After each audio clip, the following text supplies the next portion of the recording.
السلام عليكم، كي داير لاباس عليكم؟ كنتمنى نلقاكم في افضل الاحوال.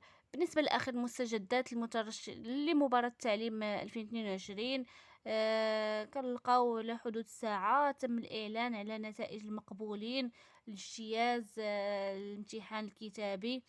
بالنسبه للاكاديميات سطات كازا، يعني العديد من الأكاديميات أعلنوا على تقريبا كلهم.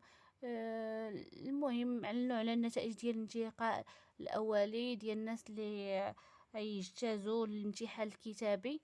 وبالنسبة اللي بغى يشوف اللوائح ديال الناس اللي تقبلوا ويشوف راسو واش تقبل، كندخلوا لجوجل، كنكتبوا توجيه نت كما كتشوفوا هي كيفاش مكتوبة توجيه نت. كنكليكيو على الخيار الاول.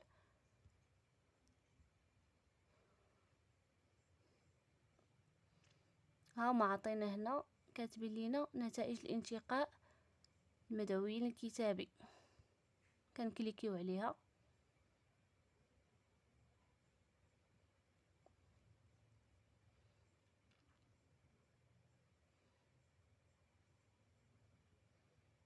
كما كتشوفوا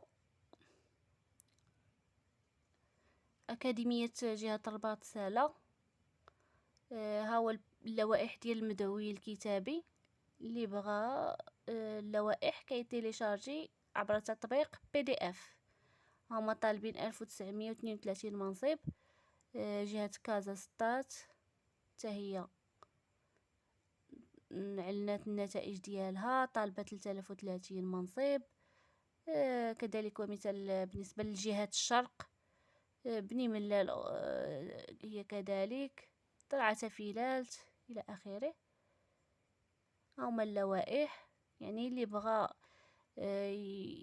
يشوف الاسم ديالو واش كاين في هاد اللوائح، يدخل لهاد السيت كما سبقت قلت لكم ويتيليشارجيه. وحظ موفق للجميع، وكنتمنى الله يفرح الجميع يا ربي ويسهل عليكم. اللي تقبل كنتمنى نسهل عليه الله في يتقبل في كتابي وفي شفاوي ولقى منصب ان شاء الله كيما اللي بغى. واللي ما تقبلش ما حالفوش الحظ ماشي مشكل. كنتمنى الله يسهل عليه في محسن، وربي ما كيضيعش العباد ديالو. كنتمنىكم تدعموني في قناتي باش نبقى ديما نحط لكم الجديد. وحظ موفق للجميع. السلام عليكم ورحمة الله.